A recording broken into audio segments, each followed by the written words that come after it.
¿Me confirmas? Sí. Vale, perfecto. Buenos días a todos. Gracias por su puntualidad.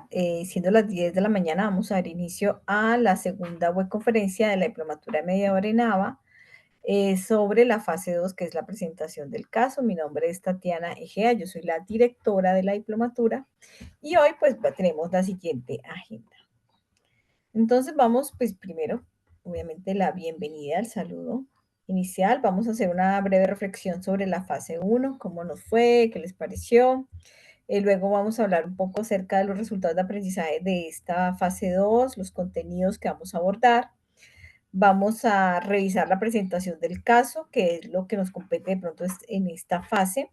Y finalmente vamos a hacer algunas preguntas e inquietudes. Bueno, entonces antes de iniciar con los contenidos, me gustaría de los que están aquí, ¿cómo les pareció la fase 1? Recuerden que la fase 1 pues era una fase inicial de reconocimiento, de saberes previos, como de ir contextualizándonos frente a todo el proceso que vamos a abordar en la diplomatura de media hora. Entonces, no sé si de pronto alguno tiene algún comentario, lo puede colocar por el chat o si quiere alzar la manito y nos hable sobre su experiencia en la primera fase, está perfecto.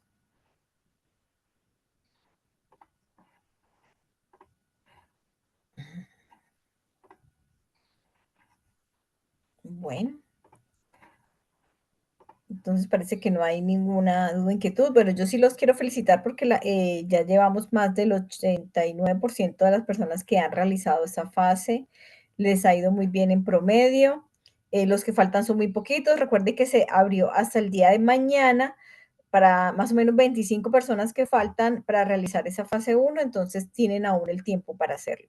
En esta fase 1 lo que queríamos era empezar como con la contextualización acerca de lo que es la educación híbrida, que es el nuevo modelo de la universidad, UNAD, y cómo nosotros estamos inmersos dentro de ese modelo y cuál es el rol del docente dentro de ese modelo, ¿no? Entonces, en ese modelo decíamos que el rol debe ser más activo, es diferente a lo que veníamos trabajando, pero igual con un acompañamiento efectivo, tratando de personalizar un poco más el aprendizaje, de adaptarnos a los diferentes ritmos del estudiante. Y aquí en esta fase, digámoslo así, en este resultado de aprendizaje, vamos a ver cómo podemos nosotros personalizar, adaptar los procesos de aprendizaje por medio de una rama muy importante que es la neuropedagogía. Entonces, el resultado de aprendizaje que vamos a abordar esta mañana es analizar la importancia de la neuropedagogía y la mediación pedagógica en la educación híbrida para el diseño de experiencias significativas de aprendizaje. Y los contenidos que vamos a abordar es la neuropedagogía del aprendizaje y la mediación pedagógica en la educación híbrida. Es decir, ya en la primera web hablamos sobre qué es la educación híbrida, para qué sirve, ¿cierto? Cuál es el rol docente en ese modelo y en esa parte ya vamos a ir a profundizar un poco más cómo la neuropedagogía va a influir en nuestras estrategias metodológicas, cómo la podemos desarrollar de la mejor manera para lograr esas experiencias significativas de aprendizaje y lo podamos articular efectivamente con la mediación pedagógica. ¿Listo? Entonces vamos a iniciar. Entonces vamos a hablar un poco sobre la neuropedagogía y el aprendizaje. ¿Con qué objetivo, con qué fin? Pues la idea es que dejemos claro, tengamos claro cuáles son los principales elementos de la neuropedagogía y las posibilidades en el aprendizaje, es decir, cómo podemos utilizar la neuropedagogía para el desarrollo de los procesos de aprendizaje. Y para eso lo primero que tenemos que saber es cuáles son esas concepciones iniciales de la neuropedagogía. Entonces resulta que la neuropedagogía trata, pues sí, obviamente, de estudiar el cerebro, ¿cierto? Que lo entiende como un órgano social y que se modifica según esos procesos de enseñanza y aprendizaje que vamos teniendo, ¿cierto? Pero también se encarga de investigar cómo generar esas neuronas y conexiones cerebrales en base a la enseñanza y contribuir a ese desarrollo integral del cerebro. Es decir, cómo podemos aprender de una mejor forma entendiendo nuestro cerebro. También dice que la neuropedagogía es un campo interdisciplinario aplicado y que tiene como objetivo construir pues como todo el proceso educativo a través de los datos sobre el desarrollo del cerebro, sobre los métodos eficaces de aprendizaje y enseñanza y sobre la organización del cerebro en el proceso de dominio del material educativo. Es decir, cómo nosotros podemos aportar con el material educativo para que ese material de verdad llegue a nosotros y queramos aprenderlo. ¿Cierto? Todo ello teniendo en cuenta las particularidades del desarrollo del cerebro, tanto de los estudiantes como de los educadores. Entonces, la neuropedagogía es una ciencia, es un campo científico muy interesante porque permite pues el estudio de cómo nosotros podemos aprender, pero también cómo los docentes pueden enseñar mejor a los estudiantes por medio pues de ese mecanismo. Entonces, ¿qué es lo que quiere la neuropedagogía o cuáles son sus propósitos principales? Entonces, como resolver esas tareas pedagógicas que nosotros tenemos de manera óptima y creativa en la práctica. Es decir, cuando nosotros vemos que hay un tema muy complejo y decimos, bueno, ¿cómo voy a enseñar ese tema para que el estudiante lo pueda comprender mejor? Entonces, es como buscar esa forma óptima de lograrlo, empleando pues obviamente los conocimientos sobre las características individuales de la organización cerebral y de las funciones mentales superiores, que es lo que vamos a aprender hoy. Es decir, que aplica por parte de todos los profesionales de la educación los principios de este proceso a todos, desde los profesionales en educación básica, preescolar, hasta la educación superior, es importante que apliquen los principios de la neuropedagogía, de conocer cómo entender y cómo aprende el cerebro, cómo procesa la información, cómo por medio de las emociones, los sentimientos y la conducta, ¿cierto? Es también sensible a ciertos estímulos y también cómo aprendemos mejor por medio de ellos.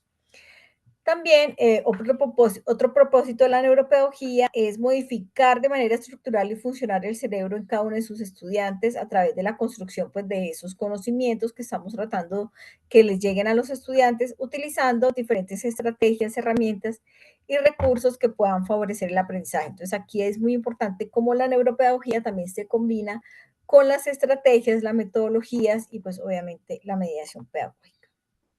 Entonces, aquí tenemos unos principios básicos de la neuropedagogía. Entonces, la primera es la confianza en la experiencia previa y la búsqueda de sentido como cualidades innatas del cerebro.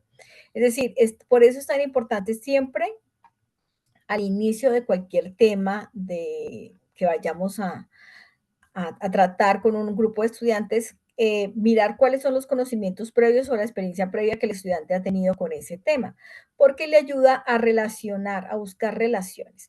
Entonces, el cerebro siempre busca ese modo de vincular la experiencia previa con una nueva situación. Por eso siempre es tan importante como esa parte inicial de los conocimientos previos. Indagar en el estudiante cuáles han sido esos conocimientos previos con ese tema nuevo, con el fin de buscar esa relación. ¿Para qué? Para dar sentido a esta nueva información y eso se produce cuando el cerebro encuentra apoyo entre los conocimientos y las percepciones existentes, lo que ayuda a que el estudiante pueda comprender mejor la información. Este proceso es importante actualizarlo constantemente y es también lo que se denomina Vygotsky como la zona de desarrollo actual o la zona de desarrollo próximo. Entonces, el cerebro siempre busca relacionar lo que estoy aprendiendo nuevo con algo que ya aprendí, con una experiencia previa. Entonces, esencial siempre indagar sobre los conocimientos previos ante cualquier tema nuevo.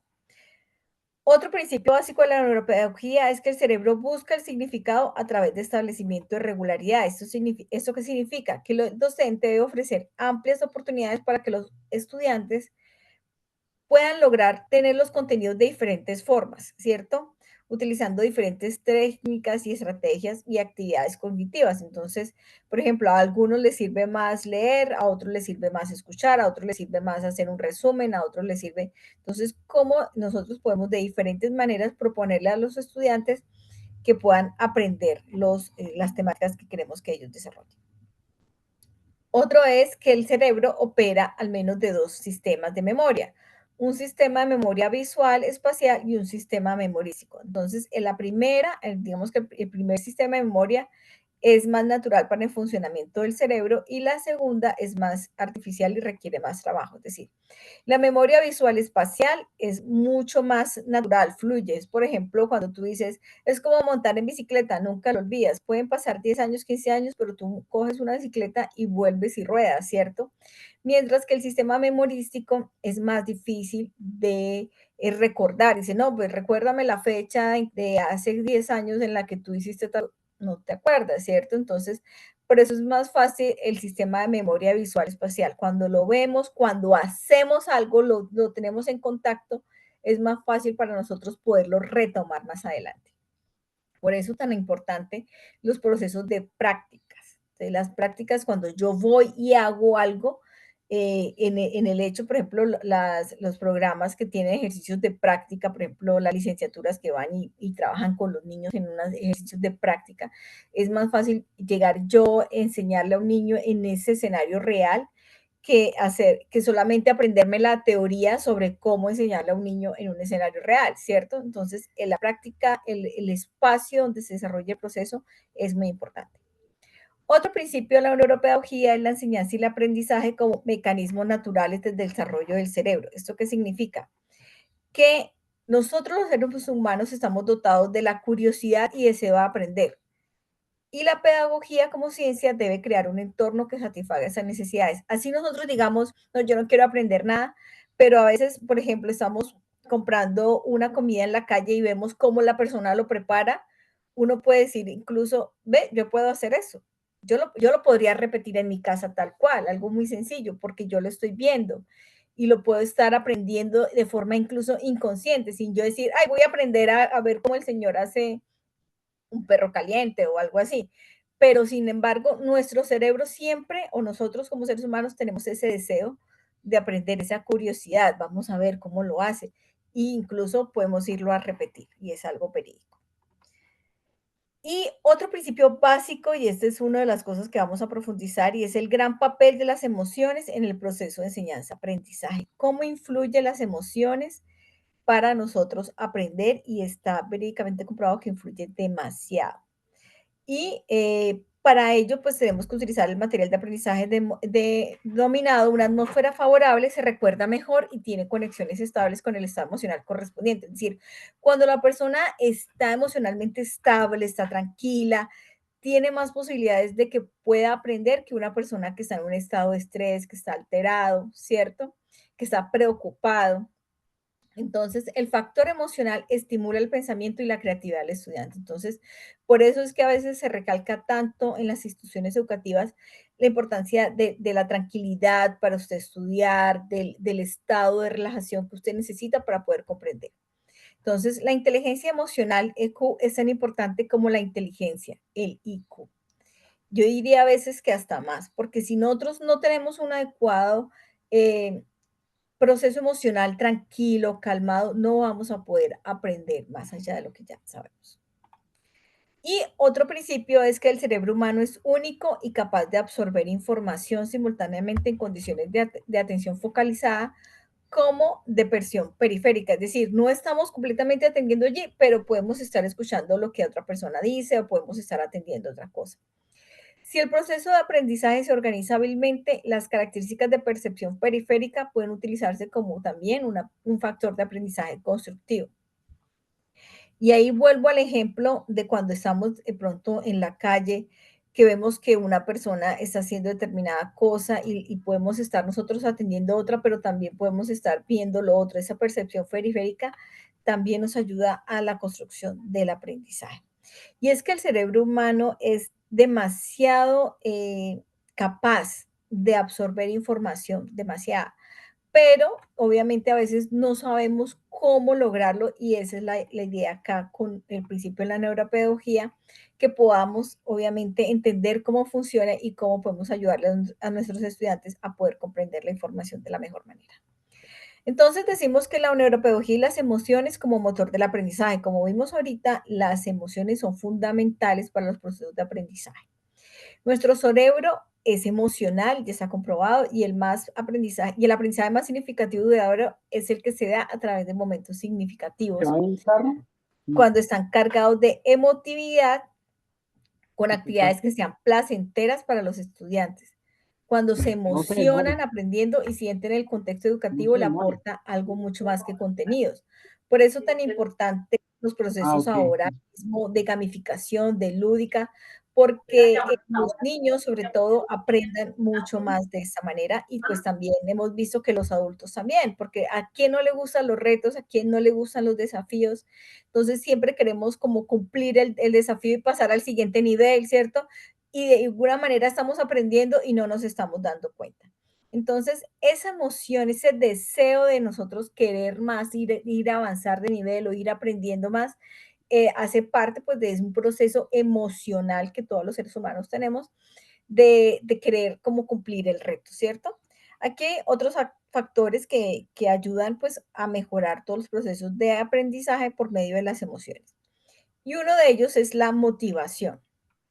Los estudiantes necesitan sentirse con ganas de aprender, deben querer aprender y ver que cada día, con lo que decíamos, es un desafío, es un reto, ¿cierto? Los cursos académicos deben de tomarse con entusiasmo y sentirse que son capaces de hacerlo, haciendo ver que hay un resultado obtenido gracias a su esfuerzo y que obviamente que funciona como una recompensa. Cuando los cursos son muy complejos, cuando son muy difíciles desde el inicio, o sea, desde la primera actividad fueron perdiendo, el estudiante se desmotiva fácilmente y puede abandonar, ¿cierto? Y es cuando empiezan las deserciones tempranas.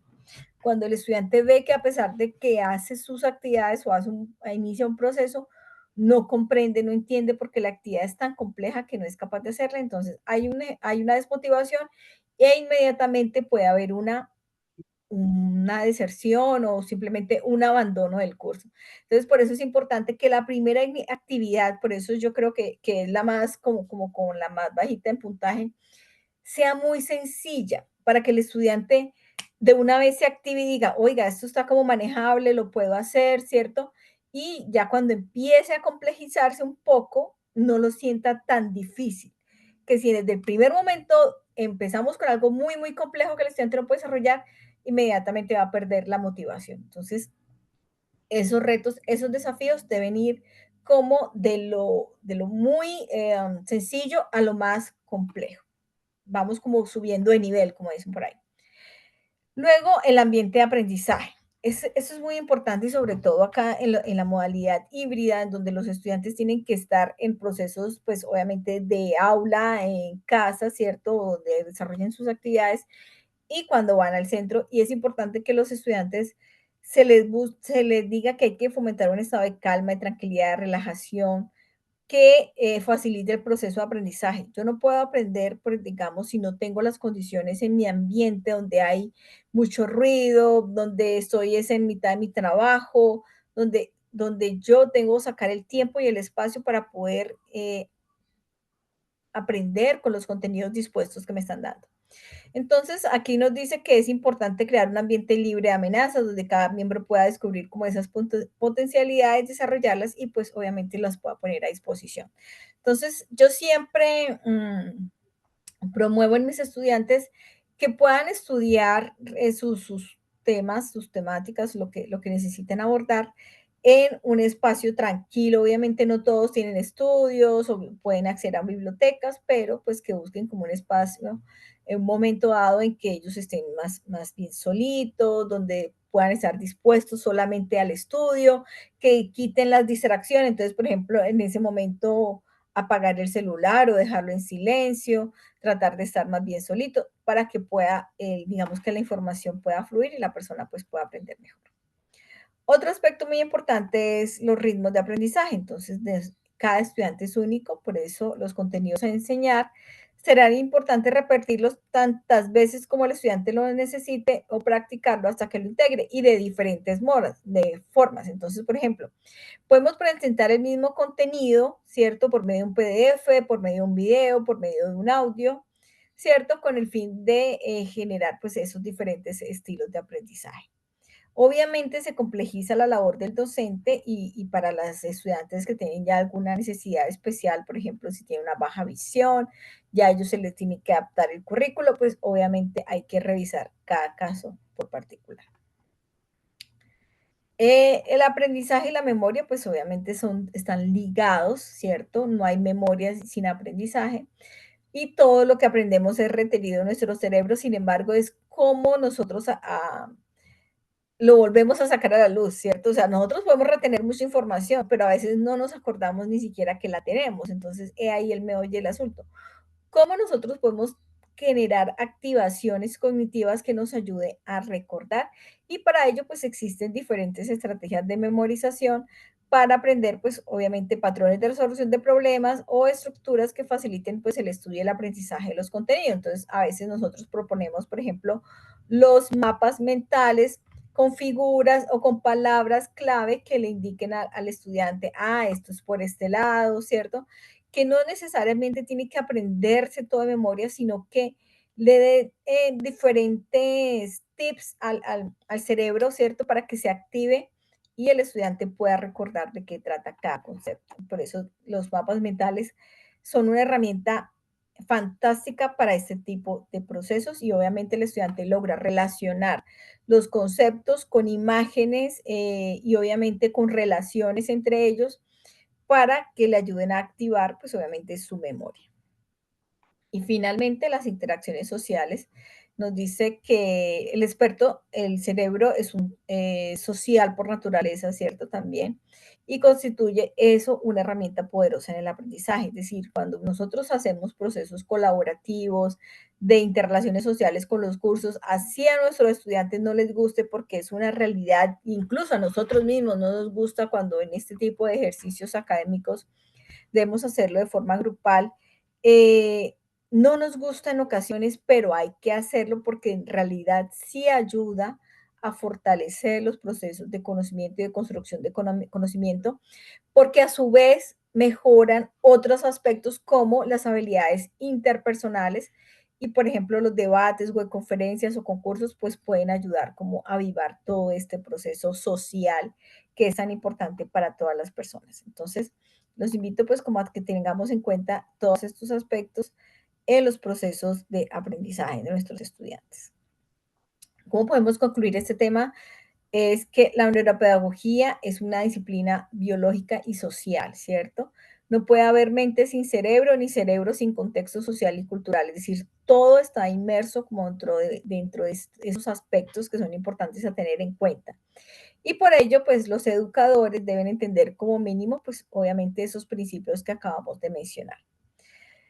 El conocimiento de cómo aprende el cerebro también tiene un gran impacto en la educación y debemos obviamente transformar esas estrategias educativas ayudando pues obviamente a que el estudiante pueda comprender mejor las temáticas a partir pues de algunos de los aspectos que ya mencionamos. Los nuevos ambientes lúdicos, inteligentes de la educación, todo lo que tiene que ver con los procesos de gamificación, realidad virtual, realidad simulada, pues van a ayudar también a ese proceso de comprensión de los conocimientos, ¿cierto? Van a fortalecer también aspectos como los valores, el afecto, la creatividad, la solidaridad, para facilitar pues esa vida también social, ¿no? Y pues obviamente la sociedad demanda la educación, una transformación profunda, pues ya no basta con cambiar los planes de estudio, ¿cierto? Sino que también hay que mejorar en estrategias, técnicas, metodologías que pasemos de lo tradicional a algo diferencial, ¿cierto? Algo más activo, más dinámico, que le aporten de verdad soluciones y nuevos marcos de referencia a nuestros estudiantes. Entonces, este es sobre el tema de neuropedagogía y aprendizaje.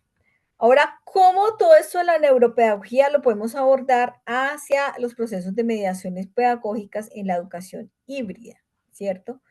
Vamos a hablar qué es una mediación pedagógica y básicamente hace alusión al manejo de los contenidos y los temas a fin de hacer posible la práctica educativa. O sea, lo que yo estoy haciendo en este momento es una mediación pedagógica porque estoy haciendo una web conferencia con un material didáctico y pues yo les estoy hablando sobre esas temáticas, ¿cierto? Entonces, hay una relación directa entre el docente, el estudiante y el contenido que es el que nos está aquí trayendo en este momento, ¿cierto? Pero también es posible hacer la práctica educativa dentro de un proceso de enseñanza y aprendizaje significativo donde se promueve obviamente el uso de las TIC, la participación activa y reflexiva, la creatividad, la innovación y pues lo que hablamos ahorita también, el trabajo colaborativo. Pero ¿por qué es tan importante la mediación pedagógica y por qué en la universidad o nuestro modelo pedagógico es tan importante y fundamental que los docentes la promuevan y la desarrollen? Y aquí les va como un tip para la certificación en competencias. La certificación en competencias lo que tienen que hacer básicamente es una mediación pedagógica muy similar a lo que yo estoy haciendo. Y es que la mediación pedagógica imprime ese carácter formativo a los diferentes procesos y actividades, incluso en la elaboración de los mismos contenidos, material didáctico y objetos de aprendizaje. Y ahorita vamos a ver por qué. Pues corresponde a ese docente, al ser mediador, ser facilitador de la dinamización de las mediaciones en la construcción de los procesos de aprendizaje y es fundamental para facilitar una experiencia educativa efectiva y significativa, como decíamos ahorita, en los procesos de neuropedagogía es muy importante que las experiencias de aprendizaje sean significativas. Entonces, la mediación pedagógica no puede ser solamente un documento PDF, sino tiene que ser algo mucho más allá y sobre todo en un modelo híbrido. Tenemos que esforzarnos un poco para hacer que esas mediaciones pedagógicas tengan diferentes componentes, ¿sí? Y algunas estrategias de mediación pedagógica son, entonces, primero, el diseño instruccional centrado en el estudiante. Entonces, aquí es donde nosotros vemos que vamos a desarrollar actividades y materiales de aprendizaje que se adapten pues a las necesidades de los estudiantes, estilos de aprendizaje y niveles de competencia. Ustedes pueden ver, por ejemplo, en la diplomatura en mediador en ABA, nosotros tenemos documentos PDF, tenemos OBI con un estilo, ¿cierto? Con un estilo, digámoslo, en los OBIs de enseñanza, que es texto, audio, ¿cierto? Tenemos los OVA, donde ya hay actividades de aprendizaje, donde yo voy y hago clic y muevo y resuelvo preguntas, ¿cierto? Ahí ya vemos diferentes tipos de recursos. Entonces, tenemos recursos de documentos gráficos y tenemos multimedia, los OVA y los OVA, y tenemos también las webconferencias, que son las interacciones síncrona y asincrónica, que es la videoconferencia, los chats, ¿cierto? Tenemos unos horarios de chat en el Teams si tienen dudas o inquietudes para facilitar esa discusión en vivo, como lo también tenemos, bueno, no tenemos foros de discusión, pero ustedes tienen foros de opinión entre ustedes que lo pueden abrir y correos electrónicos que participen, pues esa flexibilidad, ¿cierto? Entonces ustedes me pueden escribir por correo, me pueden escribir por el Teams y yo les respondo sus preguntas, sus inquietudes, pero también tenemos estos espacios de webconferencia en los cuales ustedes también ahorita más adelante me van a poder dar sus inquietudes, sus preguntas y podemos abrir un espacio de discusión académica. Entonces, es también hace parte de estrategias de mediación pedagógica. Otras son los recursos multimedia que ya les venía hablando. Entonces tenemos los videos, las simulaciones, las infografías, los podcasts para enriquecer el contenido y pues obviamente hacerlo más atractivo para los estudiantes y que no sea solamente un contenido muy estático como solamente lea PDFs, sino que sea un contenido dinámico que les ayuda a explicar esos conceptos que son más complejos y pues obviamente que le proporcione ejemplos prácticos. Otro aspecto es la promoción de la colaboración, donde hacemos proyectos grupales, debates en línea, actividades de resolución de problemas. Pues obviamente esto va a ayudar a desarrollar habilidades de trabajo en equipo, comunicación, pensamiento crítico. Todo ello pues hace parte de estrategias de mediación pedagógica en un curso académico, ¿vale?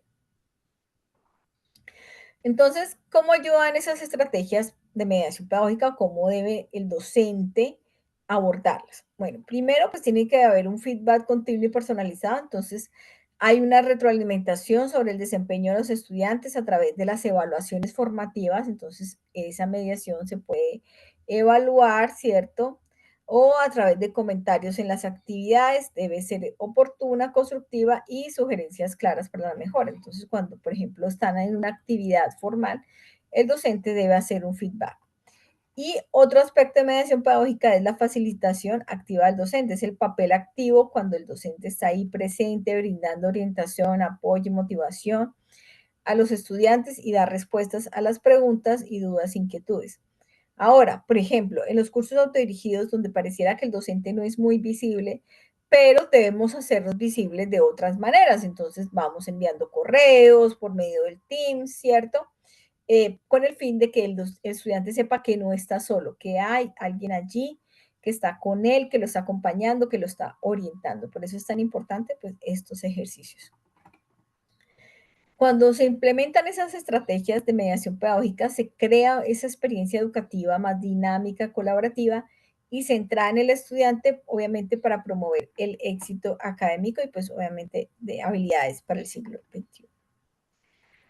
Ahora vamos a hablar de un aspecto muy importante y es cuál es la diferencia entre los medios y las mediaciones pedagógicas, que a veces siempre nos confunde como esos dos términos.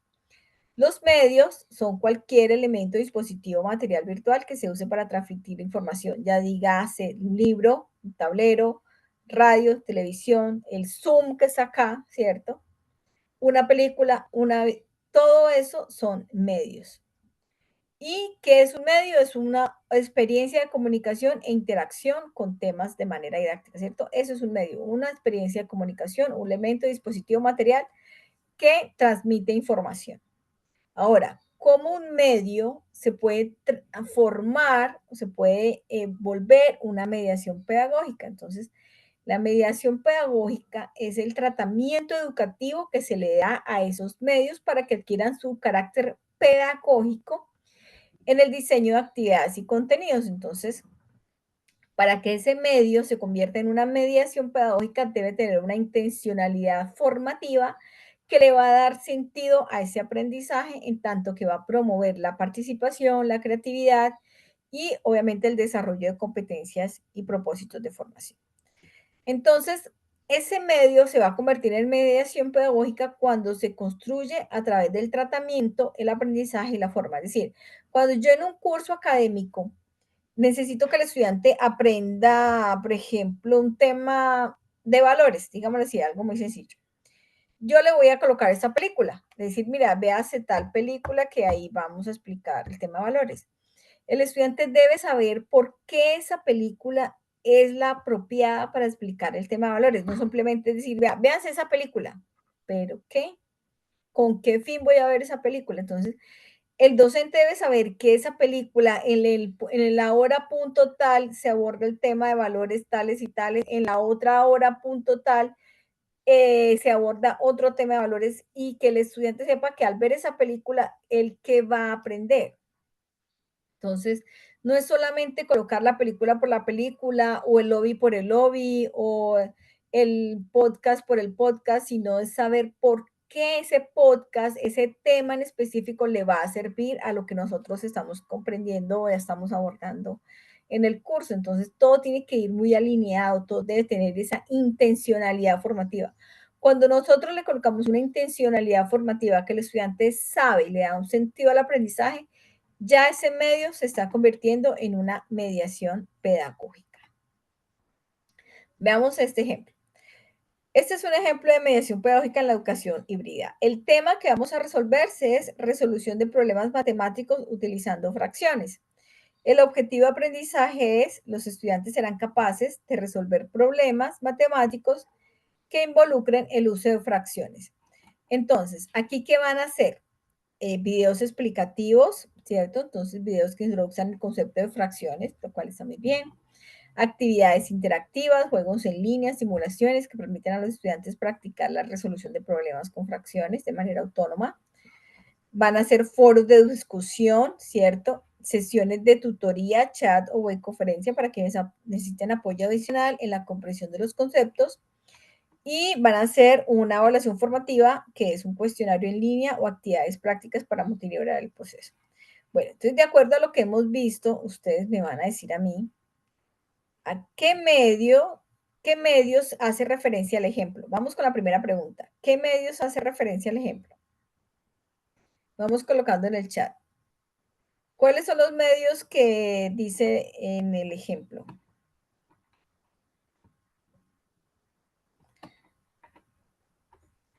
¿Les recuerdo? Ay.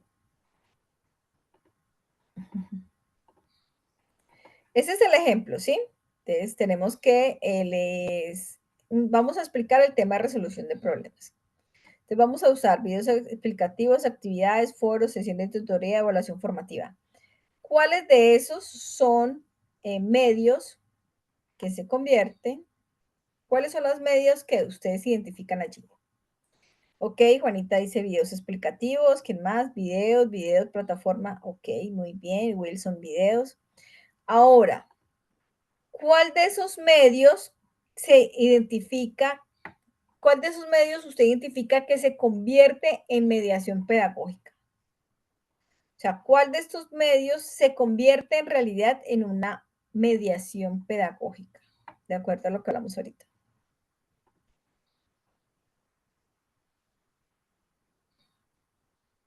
Vamos a ver. Bueno, Guillermo nos dice que las sesiones de tutoría, Juanita nos dice que las actividades interactivas, foros, tutorías, muy bien. Ok, perfecto. ¿Por qué dicen ustedes que esos medios se convirtieron en mediación pedagógica? ¿Qué los hizo convertir en mediación pedagógica?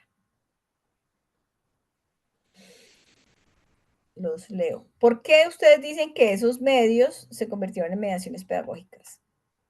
Ok, bueno, ya aquí ya hay Guillermo dice porque hay una interacción y retroalimentación, muy bien, porque hay un propósito educativo, exacto. Hay una finalidad de un propósito educativo, nos dice Wilson. Ok, por la interacción. Bueno, recuerden que para que un medio se convierta en una mediación pedagógica tiene que haber, lo que dicen acá, un propósito educativo, tiene que haber un propósito de aprendizaje. O sea, nosotros tenemos claro que ese medio se convierte en una mediación pedagógica porque el estudiante va a aprender algo muy específico del tema. Entonces, en este caso, por ejemplo, los videos explicativos dice que van a introducir el concepto de fracciones, cómo se aplican. Las actividades interactivas dice que se van a simular, que permiten a los estudiantes practicar la resolución de problemas. Es decir, ya tienen un propósito específico de aprendizaje de acuerdo al tema que estamos abordando. Entonces, ahí es cuando el medio deja de ser un medio y se convierte en una mediación pedagógica, cuando tienen un propósito específico de aprendizaje.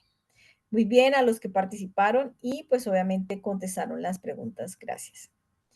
Bien, entonces para ir cerrando vamos a dejar esta reflexión. Entonces decimos que la mediación pedagógica hace alusión al manejo de los contenidos y los temas disciplinares.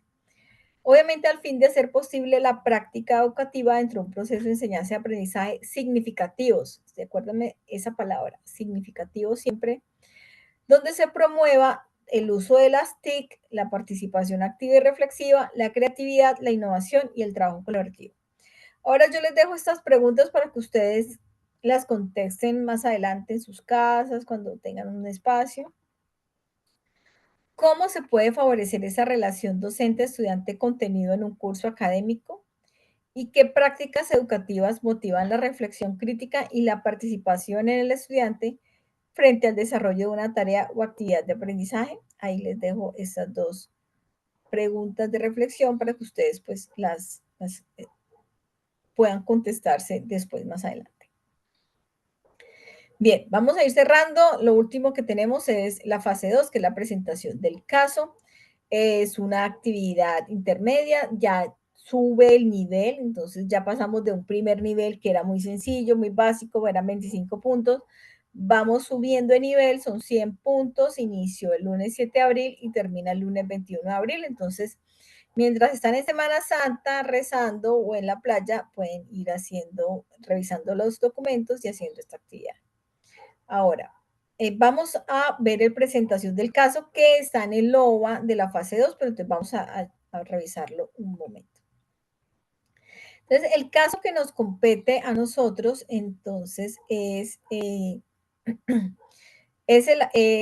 objetivo es analizar pues, los diferentes aspectos del caso, enfocándose en cómo se aplica, obviamente, la mediación pedagógica, porque el caso siempre va a tener relación con los contenidos, y la neuropedagogía en la enseñanza-aprendizaje. Entonces, aquí lo que queremos es ver desde el rol docente cómo explorar el impacto de la mediación pedagógica en el proceso de aprendizaje del estudiante, destacando la importancia del acompañamiento docente y la retroalimentación.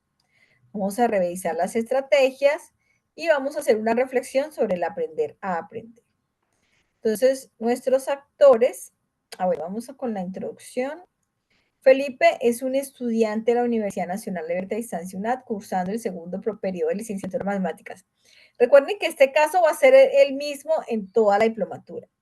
A pesar de que Felipe está motivado por su carrera, se enfrenta a los retos del modelo híbrido que combina sesiones presenciales y virtuales y las demandas tecnológicas asociadas. Aunque se beneficia de herramientas innovadoras como la inteligencia artificial y el aprendizaje autónomo, a menudo se siente que está solo en su proceso formativo. Aquí es donde entra en juego el papel del docente, que se convierte en su guía de mediador, acompañándolo a lo largo de esta experiencia educativa. A través de su interacción con la docente Elena, Felipe empieza a entender la importancia del acompañamiento docente, que va más allá de la entrega de contenidos y se extiende a la personalización del aprendizaje, la resolución de dudas y la mediación en los procesos de adaptación al modelo híbrido. Este acompañamiento se convierte en un proceso vital para la construcción de su autonomía y el fortalecimiento de su competencia para aprender a aprender. Entonces, este es el caso que vamos a ir abordando. Los actores son Felipe, que es un estudiante de licenciatura en matemáticas, y la docente es Elena, que va a apoyar pues, el proceso de Felipe. El contexto, básicamente, Felipe se encuentra estudiando el segundo periodo de su programa en un entorno híbrido, ¿cierto? Que combina espacios de aprendizaje presenciales y virtuales. Sin embargo, durante este proceso ha tenido algunos retos frente a la interacción y el uso de la tecnología, lo cual pues le genera a Felipe un poco de incertidumbre. ¿Listo? Entonces, Felipe requiere la guía y apoyo de docente para gestionar el aprendizaje y pues obviamente poder adaptarse a las demandas. En el escenario de aprendizaje, pues obviamente el estudiante tiene sesiones presenciales que le permiten tener contacto directo con sus compañeros, pero en las sesiones virtuales requiere mayor autonomía y el uso de tecnologías como la inteligencia artificial, las cuales personalizan su experiencia educativa. Bueno, aquí nos habla del cuerpo del caso. Bueno, aquí dice que Felipe, pues ve que hay unas ventajas, pero también tiene que se da cuenta que no, la interacción en línea no es suficiente para satisfacer todas sus necesidades de aprendizaje. Entonces a veces se siente perdido, desmotivado, lo cual puede sucederle a muchos de nuestros estudiantes. Entonces, pues sin embargo, a pesar de que los encuentros presenciales tienen la oportunidad de interactuar con sus docentes, a veces no logra asistir a las mismas, lo cual también le pasa a todos nuestros estudiantes, a la mayoría. Entonces, ¿qué hacer? ¿Cierto? Como docentes, ¿qué podemos hacer? Bueno, en este caso el docente, que es Elena, dice que ella es consciente que su rol trasciende la enseñanza tradicional y es muy importante, y por ello utiliza estrategias basadas en la neuropedagogía, de lo que acabamos de hablar, para ofrecer recursos adaptados a las necesidades cognitivas y emocionales de los estudiantes. Por ejemplo, organiza actividades de aprendizaje colaborativo en línea, donde Felipe puede interactuar con sus compañeros, discutir temas y recursos. También introduce actividades de gamificación que le permiten a Felipe sentirse más involucrado y motivado a través del juego con sentido pedagógico. Y de otro lado, los espacios de foro y webinar, entre otros, ayudan a Felipe a reflexionar sobre sus progresos, identificar sus habilidades y encontrar soluciones. La inteligencia artificial integrada en la plataforma también le ofrece algunas sugerencias personalizadas, pero es la interacción con su docente la que le permite dar un contexto y enfoque adecuado. Es decir, aquí la docente llega y genera algunas estrategias adicionales para apoyar a ese estudiante que se siente desmotivado, que no quiere de pronto continuar con el proceso, entonces le dice, venga, hagamos esto, le coloca algunas actividades gamificadas también para que él se motive un poco más y lo propone participar en unos espacios adicionales de foros y webinars, ¿cierto? Y adicional, pues le dice, mira, también tenemos la alternativa de la inteligencia artificial del Dobot, que en algunos casos ya está en algunos cursos de la universidad. Sin embargo, debe quedar el énfasis que la inteligencia artificial por sí sola no es la que le va a ayudar al estudiante, sino la docente como tal. Es decir, nosotros tenemos que darnos nuestro valor agregado, ¿cierto? La que le va a dar en realidad el contexto y obviamente el aprendizaje que él necesita. Entonces, ya como para ir finalizando el caso, Felipe recibe el acompañamiento de sus docentes y participa en las sesiones de interacción y participación CIPAS, que son fundamentales para discutir los contenidos y sus experiencias de aprendizaje. Elena utiliza sesiones para escuchar sus inquietudes, guiarlos, el uso de tecnologías y ayudarle a organizar su tiempo de manera eficiente. Por eso es tan importante, por ejemplo, los horarios de Teams, si ustedes tienen alguna duda, puedan llamar a sus docentes, puedan escribirle por allí y poder abordar esas dudas de forma sincrónica. Al final del periodo, Felipe ha transformado su visión sobre el proceso educativo en la modalidad híbrida porque el acompañamiento docente ha sido esencial para su desarrollo académico y personal. O sea, nosotros tenemos que sí o sí darnos el valor agregado siempre. No podemos dejar que la IA lo haga todo. Tenemos nosotros que mostrarnos como docentes y ver al estudiante que estamos ahí, ya sea en un curso autodirigido, ya sea en un curso normal. El estudiante tiene que darse cuenta que su docente está allí presente, que le puede apoyar frente a los requerimientos que necesita, sobre todo de estudiantes que tienen dificultades. Aunque la inteligencia artificial le proporcionó datos y sugerencias, fue la orientación de la docente la que le permitió comprender cómo aplicar estos recursos en su propio contexto de aprendizaje. Entonces, esto es fundamental. Finalmente, Felipe ahora valora más el rol de la mediación pedagógica del docente, entendiendo que su éxito académico depende del conocimiento y uso de las herramientas tecnológicas disponibles en articulación con la orientación humana y empática especializada que el docente le puede proporcionar. Es decir, la inteligencia artificial le puede apoyar en muchas cosas, pero finalmente es el docente, esa relación con el otro, la que le va a ayudar él a comprender y mejorar su experiencia de aprendizaje para que sea más significativa aún. Entonces, la capacidad del docente para adaptarse a las necesidades del estudiante, promover la reflexión y guiar el proceso de aprendizaje se convierte en un pilar de éxito en el modelo híbrido. Felipe se siente ahora más seguro y preparado para los retos que esperan en este futuro profesional. Entonces, vemos ahí que obviamente es importantísimo el rol del docente en los procesos de mediación pedagógica. No podemos dejarle todo a la IA, ¿cierto? Nosotros tenemos que dar nuestro valor agregado y es en esa relación del estudiante-docente en la cual agregamos ese valor, ¿vale? Algunas recomendaciones finales, bueno, para el desarrollo de la fase, explore los recursos de la fase, léalos muy bien antes de desarrollar la evaluación, gestione el tiempo y el espacio adecuado para realizar el cuestionario, lea cuidadosamente cada enunciado, analice con calma todas las opciones antes de marcar toda la respuesta y obviamente aplique ese criterio reflexivo. Evite responder desde la intuición o la experiencia previa si no está alineado con lo aprendido con los recursos. O sea, si usted no ha tenido alguna experiencia previa con lo que estamos hablando, es mejor no responder desde la intuición, sino más bien pues desde el ejercicio de lectura que se realizó. Ahora sí, hablemos el espacio de dudas e inquietudes sobre todo lo que hemos hablado hoy. Bueno, ya tenemos una manito levantada. Adelante, Guillermo. Espérate. Sí, adelante, Guillermo. Muy buenos días, profe Tatiana y todos los demás asistentes a esta segunda webconf del diplomado y mediador. En ese sentido, digamos que quería hacer pues básicamente unos aportes frente al tema de neurología.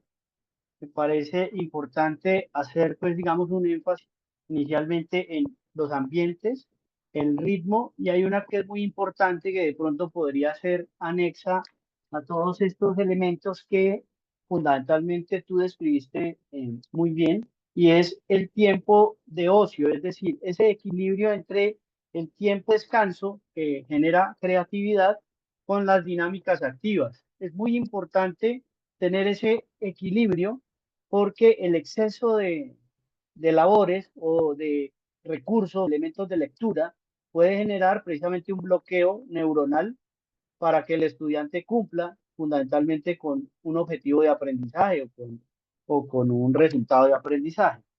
Entonces, en ese caso, por ejemplo, el aprendizaje significativo tiene algunas técnicas que también se pueden aplicar, como por ejemplo técnicas que podríamos llamar mnemóticas, valga la redundancia, la cromía del color y el pensamiento sistémico, ¿sí?